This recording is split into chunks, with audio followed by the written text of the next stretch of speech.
Hello and welcome back guys to another video for SRCC GBO Aspirants.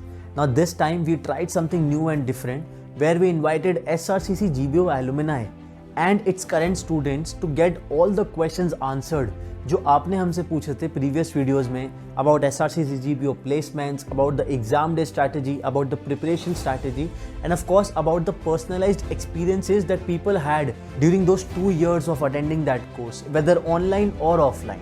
So we'll very quickly start the video, but before that, if you haven't subscribed to the channel, kindly hit the subscribe button so that it motivates us to make more videos like this and bring more useful content to you every week. So without further delay, let's start the video. So just to give you the right context, the exam is on 7th of March this year for 2022 batch. And the exam is going to be around 640 marks where we'll have 4 sections. There's a video that we've already made for that.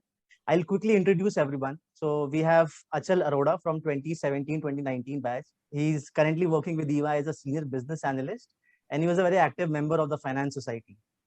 We also have Nishtha Jain from 2018-2020 batch, working in Amex as senior business analyst currently. She was a very active member of the corporate and placecom team. We have Isha Saxena from 2019-2021 batch, working as business analyst at Amex, and she's a very active member of the HR Society. And we have one of the current students from the senior batch of SRCC GBO, Kanishk Raj. He is also All India Rank 2 in SRCC GBO. Before we start, thank you so much guys for joining and for taking this initiative forward to help all the aspirants. Okay, so we have questions in 4 themes. The first theme is all the questions that we had course related. And the first question is, is the degree equivalent to a normal PGDM or MBA course? As per my understanding, it is not equivalent, to an MBA or a normal PGDM from a legal standpoint. But rest assured, when it comes to future opportunities, for example, if 2 years, 3 years down the line after the course, you intend to move to some other country, so it do counts as a post graduation, and it works. So most of my seniors, which I have seen, they have moved to different countries such as Canada, Germany, after 3 years of their experience. Being autonomous course, it is different from a legal standpoint, you can say. Okay, great. Yeah, I think that's a fair point. Also, MBA and PGDM, I believe, matters less when once you gain experience in the corporate or in the private space, if you want to grow in the corporate, in the coming years. So I believe usme jo PGDM or MBA ka equivalent hai, that really matters when you're going for exams, on the government. Yeah, I think I can vouch for that because many of our alumni have moved to very good organizations such as McKinsey and Google as well. So the thing is, once you are done with the course and you get into a job, it is basically your skills that count. How you polish yourself in the years ahead, that will help you out in getting into good organization or getting good packages. Some of this our seniors have even received 60% hike, 70% hike as well. Okay, great. So the second question we had is, what is the brand value of SRCC GBO in the market? I think we have all asked this question at one point of our lives, but again, Achal or Nishtha, if you want to go ahead and answer this. So I think the value of SRCC, the brand name, its value, I realized it when, as a member of the placement committee, I was reaching out to several corporates in Delhi as well as outside Delhi. So in Delhi, recognizing SRCC is one thing, but we had certain outreach programs wherein we went to cities like Bangalore and Mumbai, and even there, people recognized the name well enough to let us enter their offices, have a chat with them, explain to them our courses and the students' profile. And they were ready to come to our college and have a chat with our students and also recruit them. So I think this in itself was a big eye opener for me, despite myself being in the second year at that time, that SRCC GBO is recognized throughout. And it being a 22-year-old course also holds a lot of value because people then realize its consistency over the years and the kind of students it has churned out through its lifespan. So see, the placements, for when we compare ourselves to different colleges such as IMI, and LBSIM, so they all categorize into tier 2. and they have a large student base, so their placements, range also is varies a lot.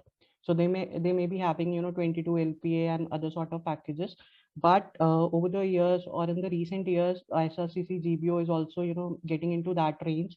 So when it comes from a comparison standpoint, we are competing very aggressively with these colleges as well, and not in the terms of placement. When you get into a company as well, once you get into into a job, so the college differences almost nullify. But yeah, college differences, for example, if you are comparing yourself to a FMS guy or a FMS person, they still have an edge since their base is high, and sometimes they are preferred over you due to college as well. There have been cases like that. Even between different IIMs I've seen, so even they have a tier 1, tier 2 category. Not all IIMs are tier 1 and not all of them are tier 2 or tier 3. So we were we were well enough considered with the tier 2 ranges of IIMs such as IIM Udaipur and the like. Yeah. So we do sit in the same competition. It's not just within Delhi, but yeah, we do give a good enough competition to the candidates coming from all of the tier 2 colleges. Right. Awesome. I think not just it's about tier 1 and tier 2 college here, which once you get into a corporate job and once you prove yourself there, what really matters is, you are if you're in the field that you always wanted to be, and, if you're doing good enough to, make that success or name for yourself in the company that you're working for. Okay. That takes me to the last question of this section is what value does this course add to someone who is being there for 2 years, and also in more of a personality development, that what I learned during those 2 years. Okay, I think that's a tough one. Since I was from I'm from a commerce background, so I had a good grasp on many of the subjects because it was, a increment to what I've learned in my BCom. But when it comes to, through different presentation, through different case studies, and we had field visits as well. So I think now due to COVID, these have been impacted, but back then it gives you a good amount of exposure, and it helps you in to think in a, from a if you intend to solve a problem, so it provides you that problem solving skills as well. So you'll be able to solve case studies as well, and analyze a business problem and suggest some actionable insights. So leaving all the subjects in aside, so the most important skill that you can gain from this course is how to analyze business problem, how to simplify them, and suggest some actionable insights that really adds value. And no matter what field you interview for, it's the thought process that is judged, most of the times. Because if you talk about skills like Power BI, Python, or etc., these can be learned in the organization itself. So most important aspect of this course is through a lot of exposure, through a lot of hard work and case studies. So you get the skill of problem solving, and helping out organizations in different problems, which may be, in my case, which may be a research request, which may be a cost optimization problem, which may be a enhancing the experience of the customer or employees, or like it can be a number of problems that you can solve. And also, Yeah. I think just adding to this, I remember, I can count a few subjects on my fingers where we did not have any book as such to refer to, right? So be it marketing management, that reaction tells it all, that be it marketing management, be it, international trade. There were many, many subjects where जहाँ पे हमें book really नहीं चाहिए थी, but yes, a lot of practical learning was required, right? So the exams couldn't be done if you mug up something, that we see in many colleges in the undergrad scenario as well. But at least यहाँ पर we can all vouch for it that a lot of times practical knowledge, application and practical knowledge was required, and you would get it if you were there present in the class and if you were getting it right from the professors. So Isha, go ahead, please. Yep, absolutely. I concur with everyone over here. And I just wanted to add this way that we kind of take that case study approach into our classroom. I mean, all of our classes were more or less like going on with the case study approach, and I think that is something that kind of sharpened our like aptitude in terms of being a like a case study problem or something like that. And also like how our course coordinators introduced all those bridge gap like courses, for example Tableau, Power BI, financial modeling. So these were like training us to be more ready for industrial approach kind of thing. So I completely agree that in these sorts I think course is doing really well. Okay, awesome. So we'll move to the next big question, which all of us have had again at a point of time, which is about placements, right? So what I've done here is to make it very easy, because students usually message me and ask me कि placements COVID से पहले कैसी थी, what was it during the COVID time and what was it now, almost post COVID. So we have another members, who is right now there when the college is still going on in the online mode. We have members from 2017-19 batch, and then people who attended both online and offline, right? So Achal, anything from your side on how the placements have evolved in SRCC GBO and what you have seen? So before commenting on the placement aspect, I would also like to point out that batch profiles plays a big role. You know, if your batch is highly competitive, if you have people with a good number of experience, with a diverse skill set, and have a strong academic stronghold as well. So when you approach a company, so their average package is slightly increases. So they know that what they are buying. So I think placements in our time in during the 2017 and 19 batch, so we improved a lot from previous batch, that is the 16 to 18 one. So the average package I can say was 9 to 9.5. And I think the people who were in batches after me would be able to tell how the placements have evolved. Right, and I believe Nishta, you can add, because you have been a placecom member. You have seen what really goes in for a placecom team to work so hard to get in so many companies for the students that are there. So Nishta, being a part of that team, how was the experience, and how do you think it has evolved over time? I think we have incrementally just grown from since the past few years. We've only been observing a phenomenal growth in our, be it our numbers of students getting placed, although it has always been almost 100% placement, except for the students who have opted out. But we are even seeing more number of offers per student, the number being increased. We've also seen more companies now coming in, and not just the number of companies, but the sectors that they're coming from. So earlier it was mostly restricted to consulting profiles or the big four kind of companies. Now it has widened its horizon to fintech companies coming into the picture and offering pretty good profiles, even investment firms coming to the picture, because they are trusting us with the specialized skills that the students have. So I personally saw a huge shift in the kind of companies that were visiting the college, and not just the numbers. I think in our year we closed the placement statistics at I think a 30% hike from what we had as last year's average. So it was a phenomenal jump, and I think that only continues from that point onwards to current years. I think Isha can add to that. Right. I absolutely agree. And in those terms, I feel like we have been growing in terms of the number of offers and also the variety of profiles and the like the specializations that are coming in. I mean, in my terms of placement, when I was sitting for there, I had an option to sit for a proper HR profile, or be it a marketing profile, or be it a proper finance profile. So I think this is something that we have actually grown into. Like we have all the specialization visiting in. It's not limited to consulting or analyst role now. You can go into the core specialization roles too. And like I think Kanish can add better. It has also like improved a lot, like despite the COVID hit and everything, it has like improved a lot for their batch too. Yeah, I completely agree with everything what you all have mentioned.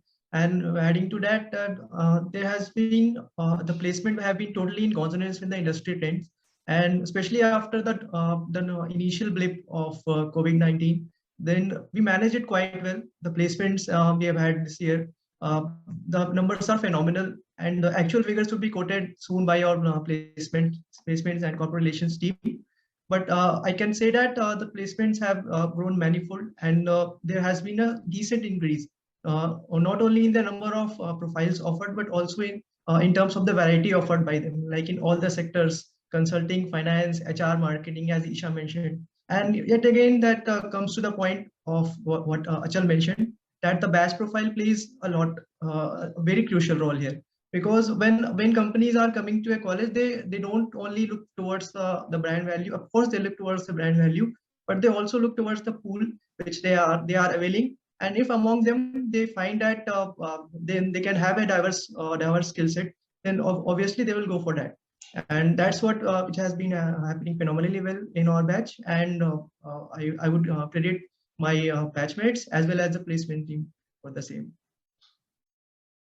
One last bit that I'd like to add, that over the years, there's always also been a greater bargaining power that I've seen that the Placecom team has had, has been able to assert over the companies in terms of getting offers or recruitment offers from them. So we not only would have just offers for freshers, but we'd also keep in mind that we have appropriate offers for those who have appropriate experiences in their bucket.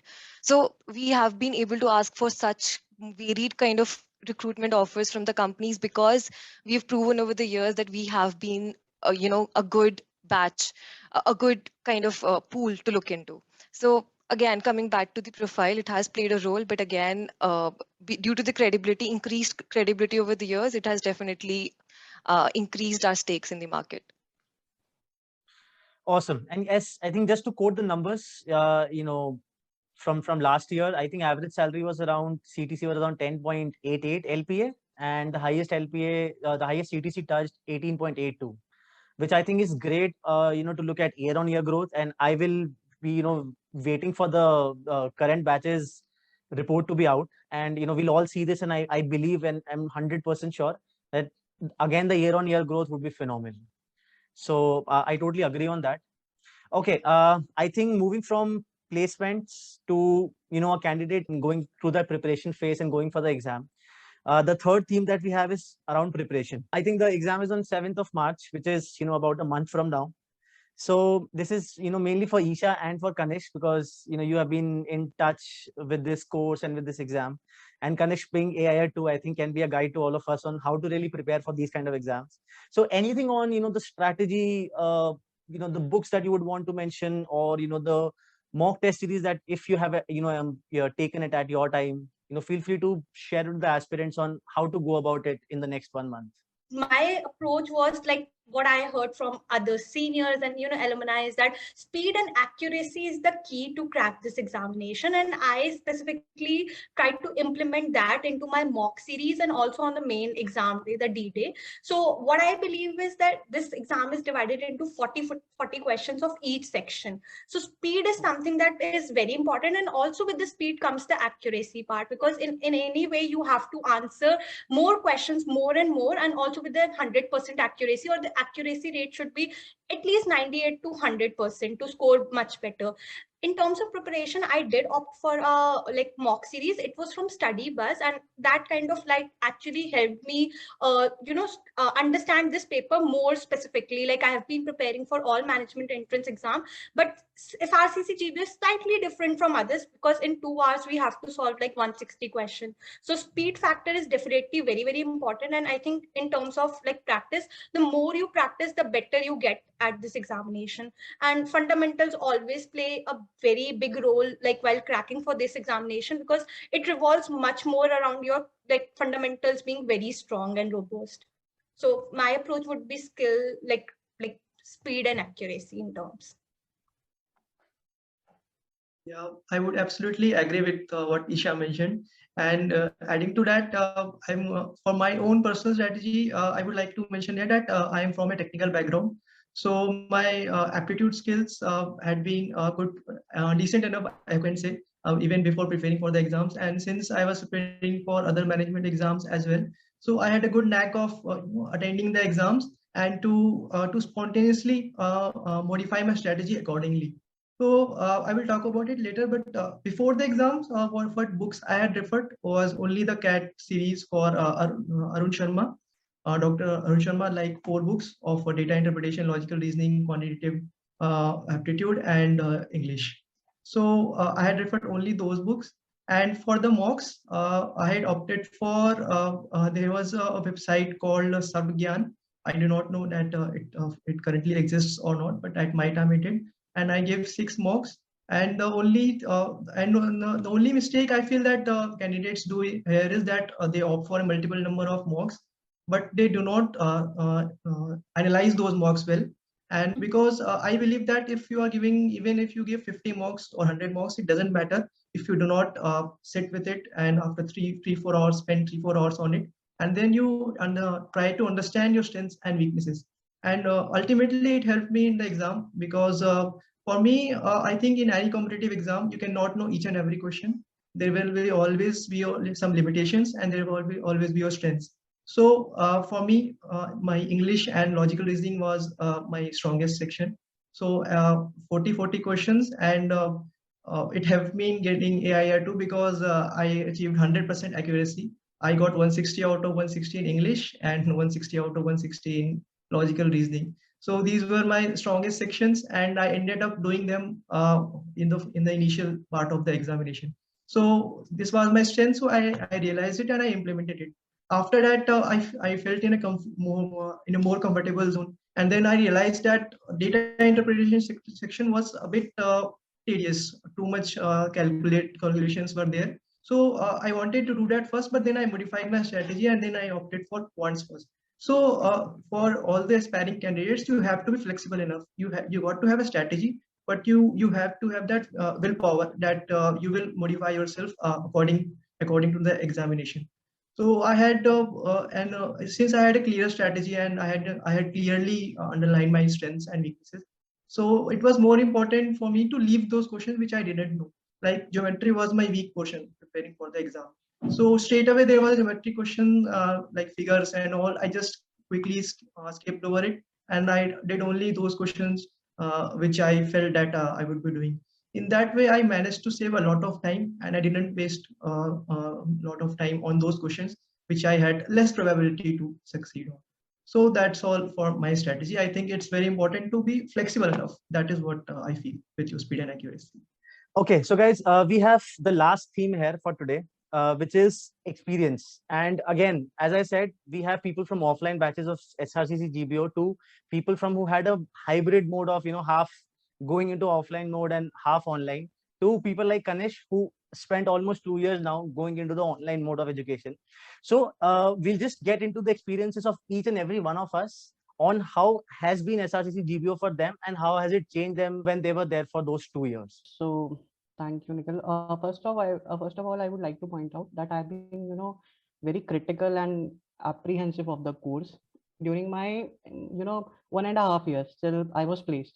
So I've been very critical of the course, but I think the best thing that happened to me during that course was the interaction that I had with the undergrad classes. So I also volunteered for the competitions that were being organized during the business conclave that happens annually.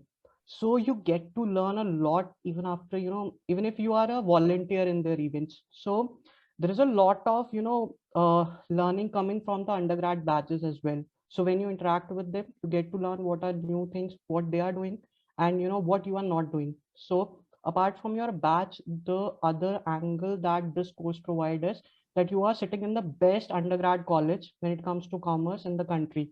So you are seeing the best people. These are people who get 39 LP. These are people who are placed in Germany, US, and all over the world. So this kind of exposure is not you won't get at any other place. And coming to specifically talking about the offline mode. So offline mode, it's more about the classes. Some of the subjects are interesting. So we had one subject of legal aspects of business where you are taught that how companies evade tax by establishing multiple subsidiaries in different countries. So you get to learn different things that you have never imagined, and so that way it is quite well. then I already mentioned, that you have a lot of guest lectures as well. So people come from different backgrounds. So there was a presentation by Jaipur Rugs in our time. So that also provided, how the companies are working on ground level and what they are doing. So it is completely a diversified and I would say a versatile exposure, both in terms of knowledge, the industries, the skill set you see in people. You see people from equity traders to business analytics people, to people working on the ground level, to people who are lawyers, to people who are, directors in some media and telecom firm. So I think it gives you a lot of stuff to absorb. And the more you absorb, the more you are able to apply. I think that's it. Awesome. Right. So I'll add on to my experience here as well, because Achal has been a batchmate, and we used to attend college every day. The best part for me was the guest lectures. The kind of people who were coming in from the industry experience, sharing the experiences over the last 1 or 2 decades that they have been working with. So sharing that over an hour, 2 hours, or 3 hours of those guest lectures, where we used to get a lot of knowledge, a lot of times, a lot of new terms, what this might be or what this industry might be in the coming future, and if I'll be interested to work with people like that. Second is, of course, networking. The kind of people you network with, the kind of people you meet, they are from diverse backgrounds, diverse undergraduation courses that they were a part of, and of course your teaching staff that there is. I think those were the best takeaways for me. One more Sure. thing from my side. I Sure. think this course gives you a good reality check that like where you stand. So there are some days you cry due to happiness, and some days you cry because you have been scolded so bad for your presentation that you delivered, or for the cross questioning that you can't handle, or for the rejections you get through in internship or placements. So I think this course gives a really good reality check of where you stand at the moment in the offline mode I'm talking about. Right. And I think that only helps you to, get into the corporate, especially if you're a fresher, right? For someone like Achal and me who were freshers at that time, it gives you a very fresh perspective of, how you can be at times grilled in the corporate, and you get a demo at that time. And that's not only specific to SRCC GBO or the professors that teach you here. It can be in any B school or any undergrad where you're giving your presentation. Nishtha, let's move to your experience. Sure. Mine is drawn from very similar experiences that you just mentioned. That so from the traditional subjects that we were being taught from the finest of teachers, professors of Delhi University, who are also teaching the one of the greatest undergrad universities of the country, and we are sharing those same professors, being in the postgraduate course. On top of that, we are also regularly, weekly, even more so, meeting industry experts from all sorts of backgrounds, be it law, be it international business, be it financial management.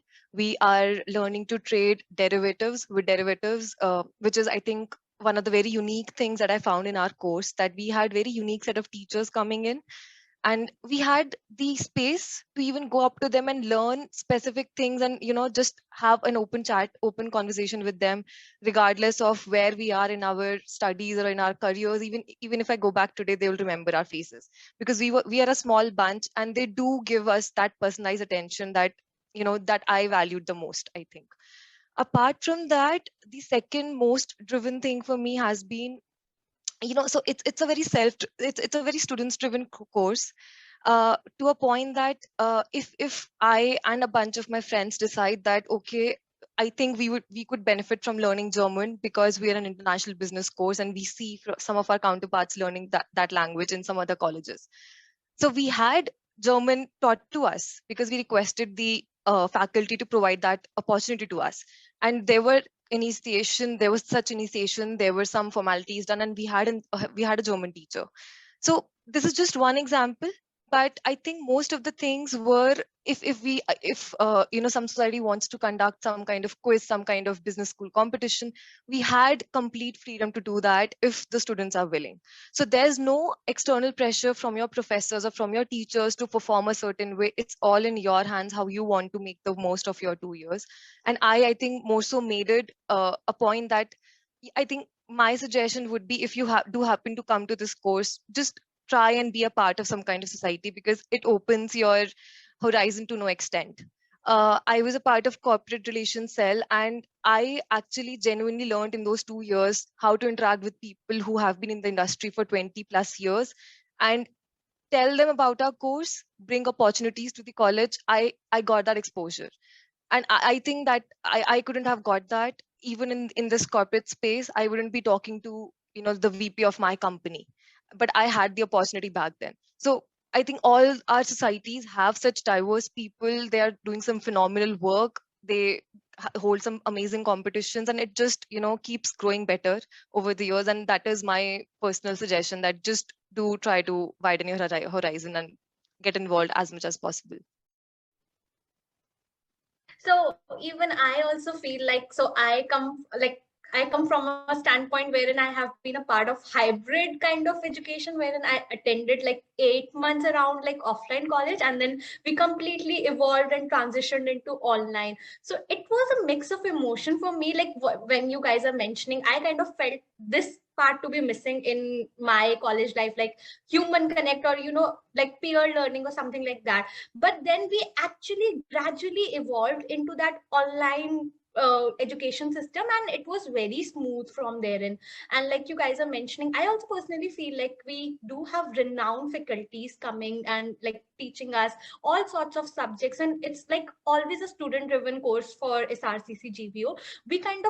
We just have to ask or just take an initiative, and then we are just given a lot of platform to explore and do things. And specifically when we were talking about the societies doing things and all, I feel like because this is such a student driven course, we kind of like introduce this kind of thing into our all students in there, when we kind of take initiative and do things for us, or like create opportunities for us. I specifically remember each and every society like having those conclaves and everything, and it was like it was such a learning kind of thing for us, like to invite astute professionals from the industry, and also organizing a big event for all of us. And then we especially transitioned from like an offline conclave to an online conclave, and wherein we invited, like we kind of leveraged this thing wherein like we can't invite like astute professionals from Mumbai, or someone is not willing to come to like Delhi for like an offline conclave. But when we transitioned into an online kind of education system, we could invite anyone. So this is something that we kind of leveraged, and I think from therein it's been a smooth transition into online education, and everything has been very smooth, be it placements, be it like classes, be it like bridge courses or something like this. We kind of have evolved into it. So I think my overall experience has been really great with this RCC GBO. Yeah, so I have been one of those unluckiest batches, probably, and my batch, the 2022 one, would be the only one which had to go through the online education for whole duration. And I can't express in words my agony for the same. But since I do know our batch doesn't have any more alternatives, so we gradually learn to just live with it, and then try to get as much as possible, extract as much as possible from the course. And I think that's what me and my batch has been able to do. Personally, for me, the biggest takeaway has been the ability to comprehend what's happening in the corporate and the business world around, because I've been from a technical background. I am from a non-commerce background. So all those terms, I had always been an inquisitive person. So I also I had always a knack of diving deep into the things. But in the business terms, all these things, and I was even after trying a lot and googling and all, I could not have actually learned this much beforehand that I learned from this course. And our faculty had to become complemented here, because even despite the shift to the online education, they ensured that we did not have any lack of quality in terms of their content, as well as their flow, because the syllabus was also completed on time, and each and every subject, I would like to just reiterate, that has been covered very well despite the course being shifted online. So learning these new things, and more importantly applying those things in real life problems, was such a big takeaway for me.